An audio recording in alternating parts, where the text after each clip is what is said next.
Baiklah, terima kasih untuk kesempatan yang telah diberikan.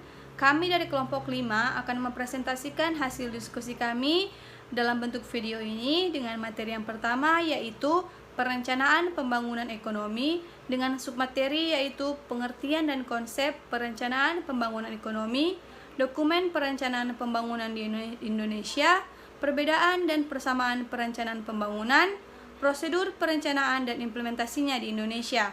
Kami beranggotakan 4 orang. Yang pertama yaitu saya Octaviani Miselen Maura Karuntu, yang kedua Cinzia Tuuk, yang ketiga Pinkan Tanot, dan terakhir Miliano Wuwung. Kita masuk pada topik yang pertama yaitu perencanaan pembangunan ekonomi. Pengertian perencanaan. Perencanaan adalah sebuah patokan untuk mempermudah tercapainya suatu tujuan, membuat strategi untuk mencapai tujuan itu, dan mengembangkan rencana aktivitas kerja organisasi. Menurut Alder dan Rustiadi 2008 banding 339 menyatakan bahwa perencanaan adalah suatu proses menentukan apa yang ingin dicapai di masa yang akan datang serta menetapkan tahapan-tahapan yang dibutuhkan untuk mencapainya. Pengertian pembangunan. Menurut Ginanjar, pembangunan adalah suatu proses perubahan ke arah yang lebih baik melalui upaya yang dilakukan secara terencana. Pengertian perencanaan pembangunan. Perencanaan pembangunan adalah suatu proses berkesinambungan yang mencakup keputusan-keputusan atau pilihan-pilihan berbagai alternatif penggunaan sumber daya untuk mencapai tujuan-tujuan tertentu pada masa yang akan datang. Untuk topik yang kedua, tujuan perencanaan pembangunan ekonomi. Yang pertama, mengarahkan kegiatan, pedoman kegiatan kepada pencapaian tujuan pembangunan. Yang kedua, memperbaiki penggunaan sumber daya publik yang tersedia, memperbaiki kapasitas sektor swasta dalam menciptakan nilai sumber-sumber daya swasta secara bertanggung jawab demi kepentingan pembangunan masyarakat secara menyeluruh. Yang ketiga, terdapat perkiraan potensi, prospek perkembangan, hambatan, dan risiko masa yang akan datang. Yang keempat, memberi kesempatan mengadakan pilihan terbaik, dilakukan penyusunan skala prioritas dari segi pentingnya tujuan. Yang terakhir, sebagai alat mengukur dan standar terhadap pengawasan evaluasi. Dokumen perencanaan pembangunan. Yang pertama, Rencana Pembangunan Jangka Panjang atau RPJP. Rencana pembangunan jangka panjang terdiri dari rencana pembangunan jangka panjang di tingkat nasional dan di tingkat daerah. Yang kedua, Rencana Pembangunan Jangka Menengah atau RPJM. Rencana Pembangunan Jangka Menengah ini memiliki 5 tahunan terdiri atas Rencana Pembangunan Jangka Menengah Nasional atau RPJMN dan Rencana Pembangunan Jangka Menengah Daerah atau RPJMD. Yang ketiga, Rencana Pembangunan Tahunan.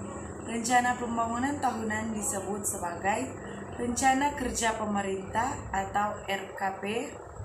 RKP merupakan penjabaran dari RPJM nasional, memuat prioritas pembangunan, rancangan kerangka ekonomi makro yang mencakup gambaran perekonomian secara menyeluruh termasuk arah kebijakan fiskal, serta program kementerian atau lembaga, lintas kementerian atau lembaga, kewilayahan dalam bentuk kerangka regulasi, dan kerangka pendanaan yang bersifat indikatif.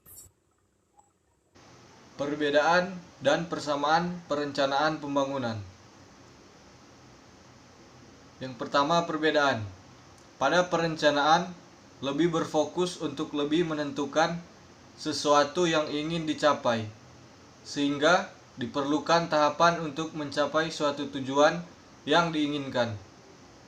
Sedangkan pembangunan lebih terstruktur agar kesalahan yang dilakukan sebelumnya tidak terulang kembali sehingga mengarah ke sesuatu yang lebih baik sesuai dengan rencana. Poin yang kedua, persamaan. Persamaan dari perencanaan dan pembangunan yaitu masing-masing memiliki tujuan yang sama, yaitu hasil yang baik melewati proses yang baik pula. Prosedur perencanaan dan implementasi di Indonesia. terdiri dari 4 tahap, yaitu tahap yang pertama, tahap penyusunan rencana. Tahap awal kegiatan perencanaan adalah menyusun naskah atau rancangan rencana pembangunan yang secara formal merupakan tanggung jawab Badan Perencanaan. Yang kedua, tahap penetapan rencana. Sesuai ketentuan yang berlaku, rencana pembangunan jangka panjang atau RPJP perlu mendapat pengesahan dari DPRD setempat, sedangkan rencana pembangunan jangka menengah atau RPJM dan RKPD cukup mendapat pengesahan dari kepala daerah. Pada tahap kedua ini, kegiatan utama Badan Perencanaan adalah melakukan proses untuk mendapatkan pengesahan tersebut. Ketiga, tahap pengendalian pelaksanaan rencana. Setelah rencana pembangunan tersebut ditetapkan oleh pihak yang berwenang, maka dimulai proses pelaksanaan rencana oleh pihak eksekutif melalui SKPD terkait. Dan yang terakhir, tahap evaluasi keberhasilan pelaksanaan rencana. Setelah pelaksanaan kegiatan pembangunan selesai dan Badan Perencanaan masih mempunyai tanggung jawab terakhir, yaitu melakukan evaluasi terhadap kinerja dari kegiatan pembangunan tersebut.